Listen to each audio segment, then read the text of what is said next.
Workplace burnout is estimated to cost the U.S. economy more than $300 billion a year. This is due to lost productivity, disengagement, employee turnover, as well as lower organizational commitment and absenteeism.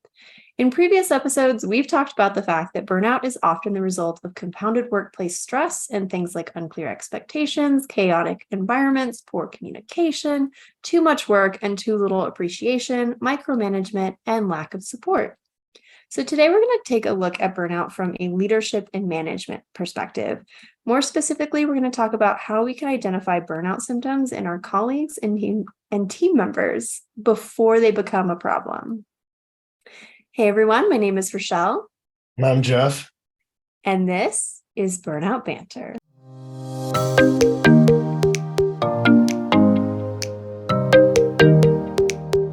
Before we get started, remember to subscribe to the podcast on Apple Podcasts, Spotify, YouTube, Amazon Music, or wherever you get your podcasts. So, Jeff, I wanted to open this up with a question to you on whether you have ever seen burnout among your team members or as a manager noticed it in your team, and how did you handle that? Yeah, I think I've definitely seen it. I don't know if at the time I would have classified it as burnout. Fair. Because I know a lot more about burnout now than I used to, thanks to doing this podcast. That's what we're here for. But yeah, I definitely have. I think what I've done about it, I guess I've really tried to understand where people are coming from. And I think the more I've learned about it, the more I've tried to get to know the person and what could be happening in their life, what's leading them down the path of feeling burned out. Maybe they're striving for somebody else's definition of success and not theirs, or things like that might be creating the symptoms or the stuff that's causing the burnout in their life, stress, things like that. You have taken a very empathetic approach, even without knowing what burnout was. I was trying to rack my brains and go back to my past lives working on a team. I wasn't a manager, but I've managed a team of one, so that didn't really count. But when I worked in bigger teams and looking at, say what? It counts. Thank you. I didn't consider myself a very good manager, so I pretended it didn't happen. Doesn't count. But when I was on bigger teams. Can I point something out though? Yes.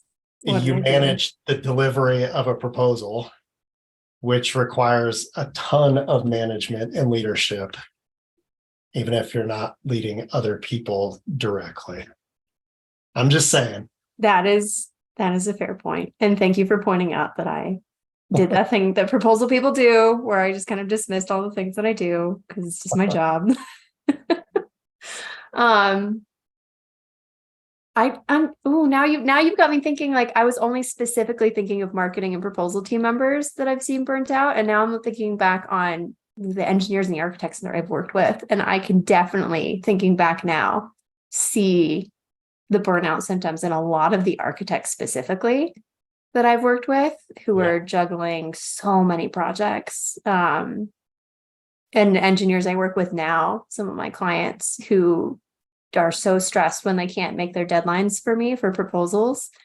And I can see the onset of burnout, and I try to do everything I can now to alleviate that. I offer to help in any way I can. I have every trick possible to get content out of them and get content into my hands with as little effort as possible on their part.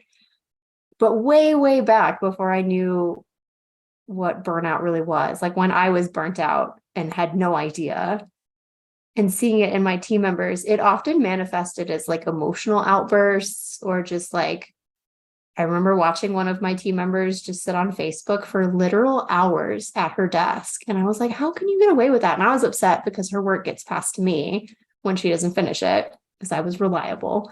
quote unquote. Nobody can see me doing that, but air quotes. And I'm wondering now, looking back, like how burnt out was she that she just did not care about anything else at work, that she just had on her work computer in an open office setting, her personal Facebook. Yeah, she was totally shut down. Totally shut down, didn't care if she got fired, if she got written up or anything. Probably would have preferred it. Probably. And I thought about like the warning signs that I maybe missed on the way up. And I was, we were both just little proposal coordinators, so it wasn't my job to help her out. But I could have been more supportive if I hadn't also been burned out. So that kind of got me thinking on this episode was how do we recognize the burnout in our colleagues and why is it so important? And well, I think yeah. Go ahead. Oh, I was just going to say, I've got hours of anecdata. Anybody who listens to the podcast knows that Jeff is the hard research part of this duo, and Rochelle is the in the trenches. This is how I feel. This is what I've seen part of the duo. But I tried to look at like the statistics. That's where we got, this $300 billion cost. I read a statistic recently that burnt out employees cost their employers 34% of their annual salary. And that's from like healthcare costs, absenteeism, things getting passed off, projects not being in budget because of the cynicism and the lack of effort being put into your project. So like there's an actual tangible cost to this. And I think that's those dollar signs are what we need to throw at management and leadership to get them to recognize that burnout is such an issue in their organizations. Yeah, it's interesting, right? So I'm thinking back to the time when I've managed the most people, and it was 40 people. And I was burned out while doing that. So you asked me, oh no, as a manager, as a leader, what did you do to help people that were burned out? And I think me being burned out it made it much harder for me to care that my employees were potentially burned out too. So I think that's a huge part of, when we talk about management or leadership's role in burnout is, do they address their burnout first? Or, can you do both at the same time? I don't think you can. I hate using this example, but I don't know, it works really well. It's the oxygen mask, right? The plane's crashing, you have to put on your mask before you can help the people next to you, or you're no good to anybody. And I think you have to at least maybe not completely solve your burnout, but I think you have to create space for yourself to start and figure out what you need to reverse your burnout in order to be able to help your employees. Because if you're struggling and you're trying to help them, then you're taking on the emotional burden of their burnout on top of yours. And like we talked about a few episodes back, that emotional burden spins you into this vicious cycle. And also you isolate, like we talked about a few episodes back, you tend to isolate when you're burnt out. You can't be there for your team members if you are burned out and isolating and need to withdraw to protect yourself. So yeah, that's tough. I think because I do tend to be more empathetic. I almost handled that in the other way where I was prioritizing their well-being over my own until it got to the point that broke. Right. I think it's a Band-Aid. It'll work for a little bit. You'll be able to help them for a little bit. And then when you snap, what happens to the other 39 people on your team? I think we've talked about the example with my wife where I spent, she was needing something or the kids were needing something when I got home. And my response after a full day of taking care of people or a full week of taking care of people at work was, I don't have any energy to care about more things, right? Like all I do all day is care about these 40 people and I don't have anything left. And that was where I was at, right? Like that was the breaking point. I wasn't Right. giving anything to myself. I was giving it to everybody else, and that doesn't work. No, no. And you can't. So I think to combat burnout, and we talk about doing it from a top-down perspective because leadership has the power, right? We have to create this like supportive and empathetic work environment. And you can't do that if you are also seeking support and empathy, right? Like if you can't find it, how are you going to create it for your team? So Right. maybe that means you need to go above.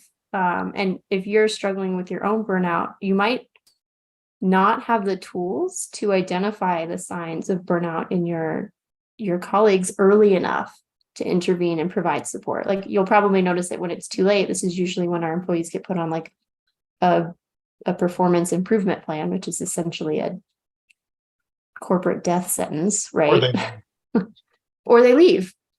It's too late. By the time someone is totally absent, has started scrolling Facebook 8 hours a day, and is just begging you to fire them, like there's literally nothing you can do.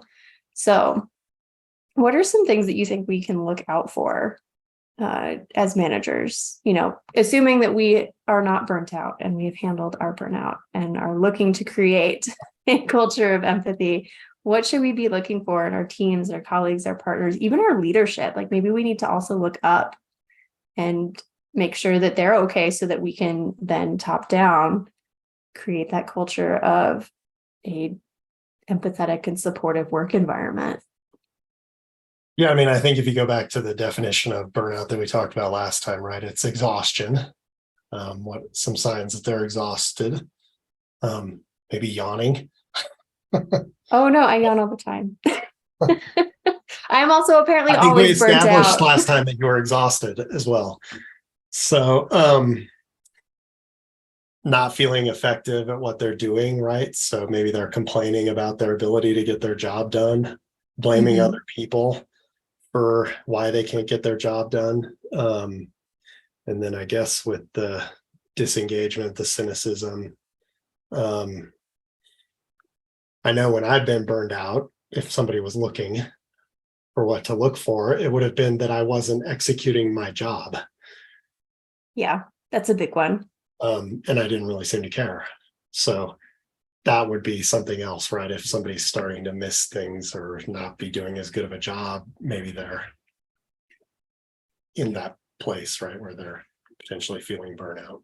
Especially if in the past they were a high performer, right? Maybe if somebody never was, It's hard to notice. it's hard to notice, right? But if somebody was a high performer and now they're not, that's probably a good indicator that something's going on.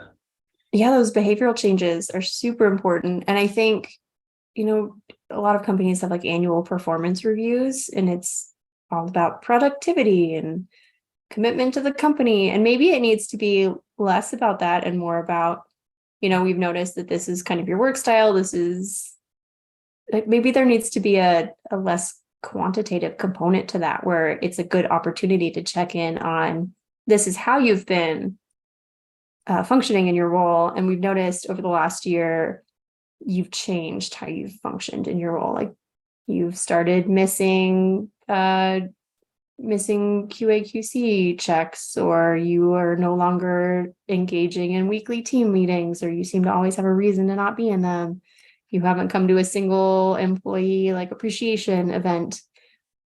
Like I think we tend to write a lot of that stuff off, especially with I'm going to anecdata here, high functioning burnouts and introverts. It's really, really hard to spot burnout in introverts as a manager, I think, because they tend to keep to themselves.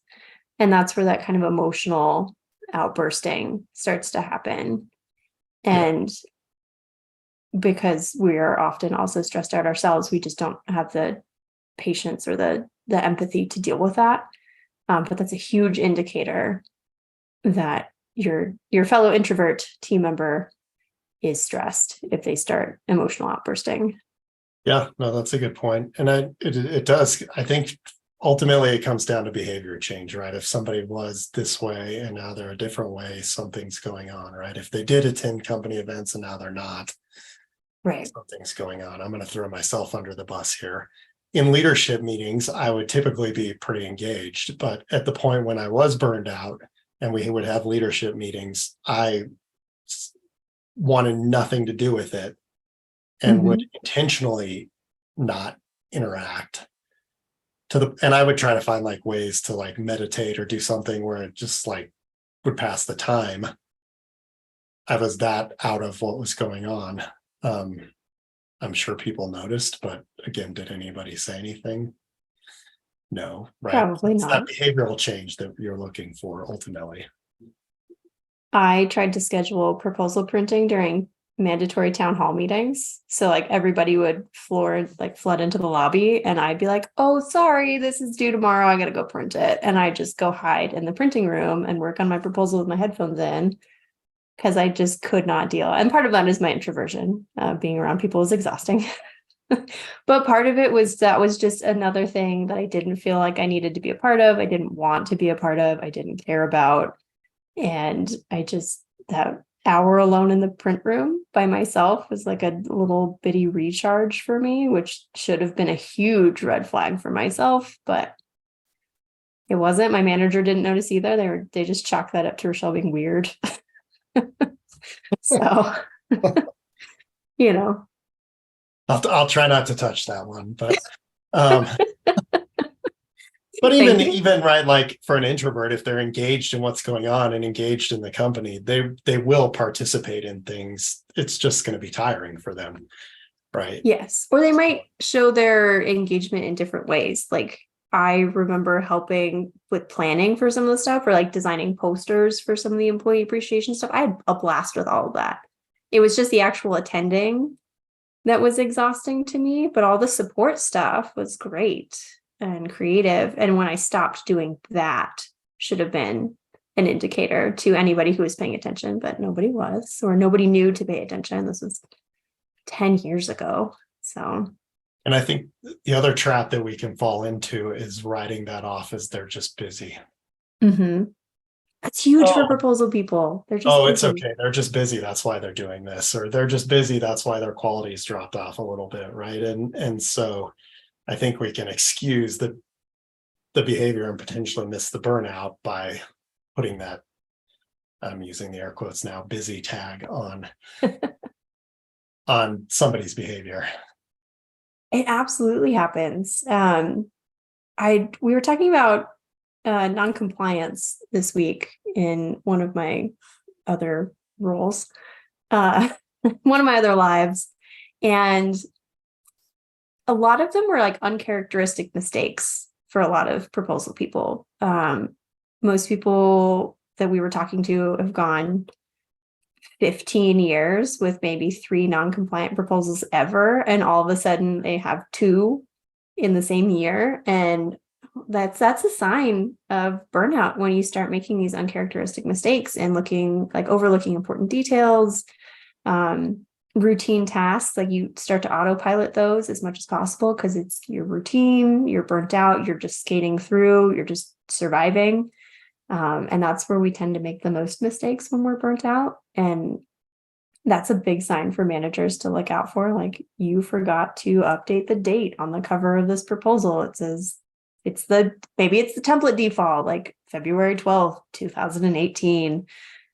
That's something that a non-burned out person would probably catch pretty quickly or would catch after a couple of drafts. But if they're not, it means maybe they're not paying quite the attention that they need to. And it's not something to reprimand them for. It's something to check in with them about. But I feel like we often jump straight to, you made a mistake. We need to put a process in place here for making sure it never happens again. That's my manager voice. That's a good engineering one too. Over process the non-performance, and instead of dealing with what the real issue is, we'll just make a process. It's a proposal thing too. Yeah. We missed a form. Now we have 6 people who need to double check that form, sign off on that form, refill out the form just to make sure it was done correctly the first time. It's like, that's not the solution. But so how do we support a burnout colleague, right? We are listening to this podcast, so we are very well educated on what burnout is, what it looks like. We even know the sneaky burnout symptoms. So how do we approach someone that we are pretty certain is probably burnt out? Well, I guess the first thing I would do is I would frame that from my perspective. I statement. I wouldn't say you're burned out, because they're going to be like, oh, and get defensive about it. So I'm noticing these things happening. Is there something going on that I should be aware of as your manager, leader, to help you through, or even to just be aware of, so that I know that you're dealing with this thing that's happening, and can factor that into my assessment of your work. We had a guy whose girlfriend broke up with him, like they were together for a long time, and and it did affect his work performance. Now, if we didn't know that, we'd just be like, what's wrong with this guy? Why is he doing this? But it's different knowing that, he's got this thing that he's dealing with, and we can cut him some slack potentially as he works his way through that. I think an important thing said but unsaid there is creating a culture where you are comfortable enough and have the confidence in your management to share sensitive and private information like that as it relates to your job performance. We don't need to be gossiping or spilling everything, but I very rarely run into an in-house role where I would have been comfortable enough going to a manager and saying, hey, I'm having this huge personal life issue. Can you just bear with me while I work through it? Like, bearing in mind these roles that I've had in the past have just been brutal, and I don't think they're totally normal. But I think creating that culture of empathy and trust is super important to allowing that communication between you and your team members and your colleagues, and especially the colleagues that maybe you're not as close to outside of work. They'll talk to you about stuff like that. That's fine. But the colleague who just shows up, goes home, and that's the only time you see them, that's the only time you interact, it's harder for them to bring in their humanness to work, because a lot of times humanness is not allowed in work. We're just supposed to function. We're just supposed to be little machines, productivity machines.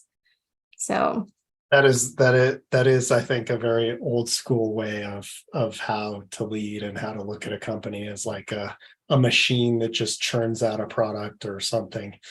But I do think, as we step into this century, and there is more empathetic leadership, more women leaders in the workplace, I think that is helping with some of that discussion that needs to take place, right? And I can't, if I've never had a conversation with this person, he's not going to tell me that he just broke up with his girlfriend, right? We've had to build a rapport that we talk about things that are personal as his manager, outside of, just what are you doing at work, for him to feel comfortable having that conversation with me in the first place. Right. Once again, Jeff being positive and Rochelle being cynical. Summary of the podcast. But I think as a manager, because you have to be able to connect with both the how do I want to say this? Both the team members that you have built that trust and relationship with, and the ones that you haven't, if you're going to talk about burnout. And so maybe keeping in mind that these need to be private conversations. Maybe they need to not happen in front of leadership or a performance improvement board. Making sure that they know we're listening without judgment, and we are just there to support them. And it might take multiple conversations to get to that point. Like Jeff said, we might need to build that up once we see it. And so we just need to make sure we are being as empathetic as possible and respectful of our colleagues' privacy and letting them come to us when they need to, and just doing what we can to ease their burden until they're ready to either talk to us or, take up their role in full again. Yeah, and I would argue you need to start the conversation well before they're at a point of burnout too, right? You're building the rapport the whole time they work with you or for you, Right. so that you can have these tougher conversations if you need to have them. And some people are going to be open to it and are really going to engage, and some people aren't, and that's okay too. But I think the fact that I try, at least they know that I care. Right. And if they know that I care, then we can have a conversation if everything's not okay with them. Whether they're willing to completely open up or not, that's fine too. Even if I don't know what's going on, I just know something's going on. That's different than me just assuming that they're just slacking off at work. Yeah, this is just how they are. Yeah. They're no longer committed to the company, so we don't care about them. But yeah, culture is built over time, not when you need it to be or when it's convenient to be. So something to keep in mind. I think as a manager or a leader, right? If your company doesn't have that type of culture, you can look at that and just be like, okay, well, this isn't how this company is, or I'm going to try to change it. And, everybody may not buy in, but this is how I'm going to act, because this is what is going to make me feel good. This is what I think is the best way to go about this. And, maybe it'll have a positive impact on everybody else, or maybe it won't, but I guarantee it will on your team. Emotions go both ways. Negative emotions infect the team. Positive emotions also positively infect the team. It's just how humans work. I don't know the science behind that, but it's how humans work. Yeah, and I think we do get wrapped up in, right, we have to be productive with our time, and having a 30-minute conversation about soccer or golf or whatever or is going on that somebody enjoys, we see that as not productive when it really is.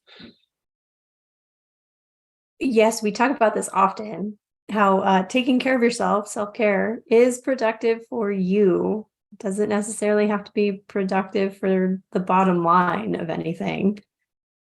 We have to nourish all of ourselves, right? Yeah. Mind, body, soul, checkbook, all that stuff. But I feel like we put so much effort into checkbook and status that we forget about body, mind, and soul, if you believe that. Yeah. And another thing that happens, I was just listening to some stuff last week. We get promoted into management or leadership positions a lot of times because we're effective producers. And so because we're in this new role that is unfamiliar, we tend to revert back to being producers. And we forget that a huge part of our role is the people, right? That we're now leading or managing, and trying to get the most out of them and make sure they're happy and fulfilled with what they're doing. And so I think at times, it's really easy to revert back to, well, I was really good at this. This makes me super uncomfortable. So I'm just going to ignore this thing that makes me super uncomfortable and do the thing that I was really good at in the first place. And that's an easy trap to fall into. But as a manager leader, the people are the most important part of what you're doing every day. And it's okay to admit that you are afraid of being a leader. It's okay to admit that maybe you're not great at it and figure out how to be better at it, or figure out a different role. I feel like we often move up because we are expected to move up, and management and leadership tends to be up. There are very few roles where you just continue producing on your own at the top of the food chain. And so seeking help from that's also creating a culture of support and empathy by asking for it for yourself, which helps you solve your burnout, and in turn lets you help the rest of your team combat stress and burnout. Yeah, but I think what you mentioned about a private conversation is super important. It could be important to get them away from work, right? Like, let's go for a walk. Because even if they're in work, right, like being called into the boss's office, everybody else is like, what's going on in there? Right. So, And you're instantly defensive because you're like, what did I do? And if you're burnt out, your extra stress or your anxiety brain is going through all of the things that you might have messed up. Like, yeah, not a good. so getting away from the office to have this conversation, going to lunch, something like that, right? Where you're out of just normal office place environment. Right. Helpful. A little more casual, comfortable. And I think the other thing, I think sometimes we put pressure on ourselves as managers or leaders to have the answers. And you don't have to have the answer for them. You just have to recognize that somebody's struggling and be willing to get them help from somebody who does. If you don't, right? Like, we may not be equipped to deal with whatever this person's experiencing, but somebody is. And as long as we support them in getting that help from that somebody, that's being supportive too. Exactly. Management and leadership does not have to have all the answers. I feel like we are pressured to have all of the answers when you get to higher and higher positions. But the most effective leaders understand their limitations and look for solutions from experts around them. Exactly. Like, I cannot yell that loud enough, that point, to underscore it. We'll just rewind and play that over and over for the next 15 minutes. That's your message from today's Burnout Banter. Yeah. And I think too, right? Hey, I may not be in a place where I'm able to deal with this as a manager or leader, whether I'm burned out or I have other stuff going on in my life, but I see that you're having a problem and let me get you help, even if it's not coming from me, because I just can't do it right now. Exactly. Want to be cognizant of time because, it's what good leaders and managers do. Do we have any other thoughts before we move on to our burning question? No, and I guess the only last thing I would say, right, is if you've brought it up and somebody's not comfortable sharing, right, we can't force the issue either. So, just let them know you're there for them. And if they do want to talk, they can. But if they don't, that's fine too. And, it's important that we don't try to push beyond where somebody's comfortable sharing. Right. Absolutely. We can only offer empathy, support, encouragement, and they take it or they don't. Yep. But you can lead a horse to water, but you can't make him drink, right? You said it. I was thinking it, but I wasn't going to say it. So our burning question. Oh, it's time for burning questions. Says, hi, Jeff and Rochelle. I'm the regional marketing manager for an engineering firm and oversee a team of 10 to 15 proposal and marketing staff. We've been struggling with turnover for the past few years, and I know a part of this is because workloads can get stressful when we're trying to fill empty spots on the team or train up a new employee. To HR and leadership, we're doing fine because we're still winning work. Oof, ouch. I guess my question is, how can I talk to my team about burnout and stress? And how can I talk to HR and leadership about managing it more effectively? Excellent question. I think with the staff, especially if you're working to replace people, I always try to communicate what I'm doing to resolve the situation, that I know that their workload is too high, that this is a temporary situation, hopefully, or we're trying to make it as temporary of a situation as possible. And just offer extra support while they're experiencing this, if they need it. And also emphasizing that we're a team, right? So all the burden doesn't fall on one person or the other, right? Like, can we balance this overload together in a way that tries to minimize the impact on people as much as possible? I agree. My concern with this question is that the turnover is so high. Usually in a proposal capacity, that means that there is something else going on. So the burnout isn't necessarily, or the stress is not necessarily happening only because we're trying to staff. It is probably coming from other sources, so process or people related. which means that we might need to be looking at what winning work, using those air quotes again, actually means for the company. Because you could be winning work, but leadership might only be looking at the pursuits that they are aware of, top of mind of, the big ones, and not fully understanding all of the other things that you do, especially in AEC marketing. We're not just proposal people. We're running conferences, we're running your newsletters, we're running your social media. We help with HR, recruiting, hiring, like literally anybody needs anything designed, written, communicated, that goes through your proposal team for whatever reason in a lot of companies. And so I'm wondering if there needs to be a broader conversation between the marketing management and HR and leadership about the processes that are happening around proposals and marketing, the expectations of individuals, because it, to me, very much sounds like everybody is burdened, even when you're at full capacity. So even if you have 15 people, I'm fairly certain, I'm going to speculate here, that those 15 people are still overworked. Yeah, and I think when there is high turnover, something that you can look at is you're going to get a very logical reason for why people have left. That is not the reason why they're leaving. So you can accept the logical reason and say, oh, well, somebody's paying more. That's, there's nothing we can do about that. There is another reason that is leading them to leave. And their coworkers who are still there may know what that real reason is, or they may be experiencing the real reason, right? So can you, if you're comfortable enough as a leader, or they're comfortable enough as your employees, have an open conversation about what's going on. Because a lot of times people just want to be heard too, right? And know that you've heard their concerns and they're trying to do something about it.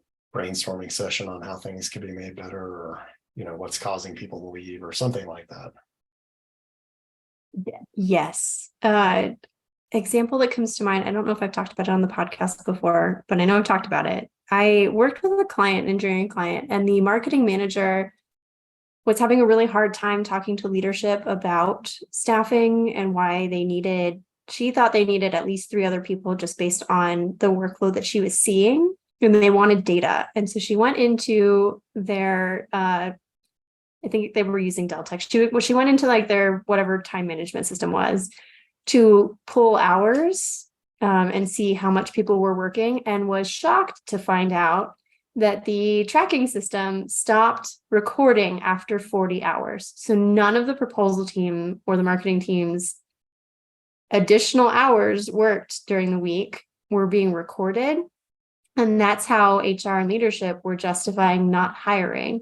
So even though this woman called me and was like, had worked 70 hours and it was Friday morning and was practically in tears asking me to help her out, HR thought she'd only worked 40 hours that week and didn't see the need to supplement her team. And so it could be something invisible like that. I think that was an unfortunately drastic case. But if HR and leadership could have just sat down with the marketing team, they are all since gone. This has not been resolved, unfortunately. That entire marketing team has quit and left in the last year. Resolved by everybody leaving. It was resolved by everybody leaving. And they just wanted to be heard. And nobody would listen to them. So for all of my leaders listening to this podcast, please, please, please don't just dismiss because the data says you're good. Obviously, in this case, maybe it's an extreme case. It was incorrect. Well, I also know there are engineers who I've worked with who will not put more than 40 hours in their timesheet, even if they're working them. So that could be happening as well, right? Where people, it's either encouraged that you don't put more time in your timesheet, or people make that assumption that it's a bad thing to show all these extra hours work because it gets charged to the project, or whatever the reason is, right? It's my projects will be more profitable if I don't put down all the time that I'm working. But people do it. And so that could be happening too. Oh, my eyebrows are so far into my hairline. I just can't. So, yeah. And I think, talking to HR and leadership about it, right. These are the things I'm seeing. Could we bring in some outside help? Could we have some conversations about it? They may or may not engage in that, but as the leader of these people, whether you get the result that you want to or not, I think going and having the conversation, even if it's tough, we owe it to the people we lead and manage to do that. Agreed. And if for my bigger teams, if you're running into turnover like this, it might be time to bring in not just outside help, but maybe like an outside resource to help you assess, because there's something going on that maybe is making people not feel comfortable sharing, or they need more like an anonymous platform to share or a third party to go through. One of the companies I worked with did bring in an individual who sat down and did individual interviews with all of us. And I don't know what magic that individual had, but everybody spilled their guts into this woman and just aired out the entire company's, dirty laundry. But it was really effective because nobody felt like they could talk to leadership because leadership wasn't listening, but leadership listened to this random individual. I don't know what her qualifications were, but she had this whole report on, hey, you have some tensions here between these two departments and it's causing problems here, or there's friction between this group or these like actual individuals. And so a lot of things got really worked out. It was like a giant therapy session for the company. It's like when my son fractured his heel. And Ouch. I could say, don't go outside and play basketball, let that heal. And do you think he listened to me? Of course not. No. When I got the doctor to say, if you don't stop playing basketball, I'm putting you in a boot for 6 weeks, do you think he stopped playing basketball? Yes, he did. So sometimes it's having that expert, even though I was saying the same exact thing, having a third party say the exact same thing or, whatever can sometimes make a difference. Yeah, I think it removes the bias. I think there's just a perception if there's no bias if it's a third party person, but yeah, I don't know. Recommendation. Plus as parents, we don't know what we're talking about anyways, because how dare you care about his well-being and his future? You just don't want him to have fun. yes, that's what it's all about. Oh, that's funny.